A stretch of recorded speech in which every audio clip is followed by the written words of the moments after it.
What methods can be applied for effective Bible study? Read the Bible portion over a few times. Do it at least 10 times. Read it slowly. This enables you to meditate on it. It is advisable to read the portion every day for at least 5 consecutive days.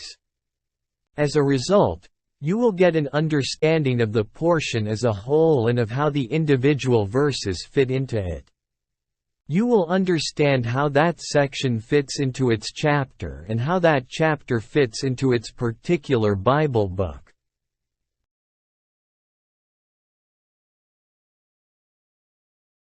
When you read a verse in context, you then understand that the verse says a lot more than its immediate content or section.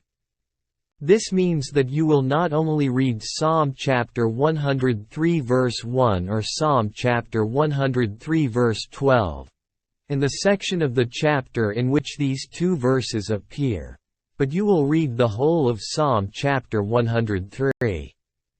In so doing, you will learn to understand the verse in its entirety, i.e., that it is part of a greater message.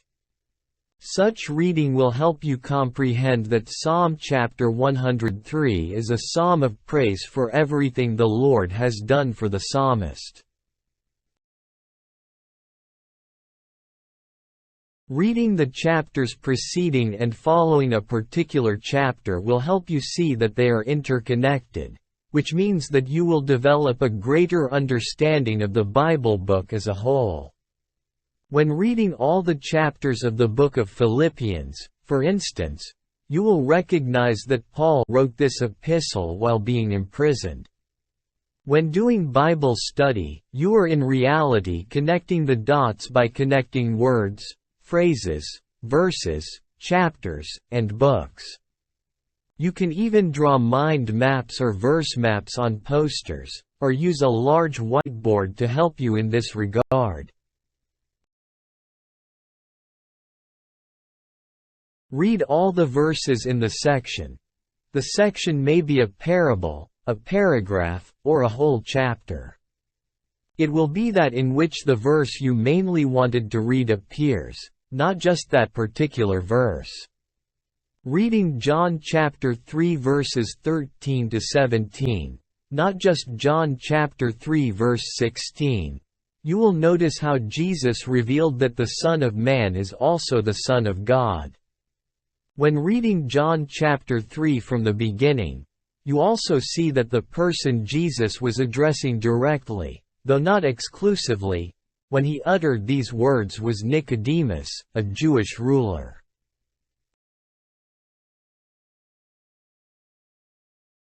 Even when reading a parable or paragraph, you should also read the rest of the chapter in which the portion appears, so that you may come to a greater understanding of the first portion. The parable of the prodigal son in Luke chapter 15 verses 11 to 32 serves as an example. When reading this portion, you will understand that it is about someone who wandered from the right path. If you read the rest of the chapter, you will notice that all three parables contained therein are about things that got lost. That is why these are commonly described as the lost coin, the lost sheep, and the lost son.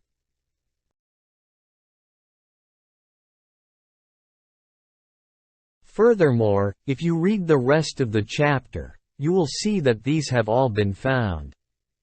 If you then look at the first portion of the chapter, you will also grasp the reason why Jesus told these parables. It was so that the self-righteous Pharisees and scribes to whom he was telling the parables, Luke chapter 15 verses 2 and 3, could fathom the reason why he bothered himself with sinful people. Just like the shepherd, the woman, and the father in the respective parables, Jesus came to find and restore the lost to their rightful positions. Some things may appear plain to the reader, whereas other things might not be that obvious. Not everything in the Bible is explicitly stated or specifically mentioned. Certain things did not exist or were practiced in a different form during biblical times. Reading whole passages of Scripture will help you detect things that might not be obvious. It will also make you realize that many things that are not mentioned by name in the Bible are still addressed and covered in Scripture. This may be through the use of umbrella terms or by implication. Thanks to your search of the Scriptures, you will find that these things really do appear in the Bible, contrary to common belief.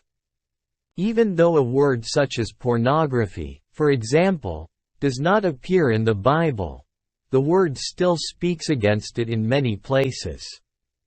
In 1 John chapter 2 verse 16, for instance, it is covered by the terms, "the lust of the flesh," and "the lust of the eyes."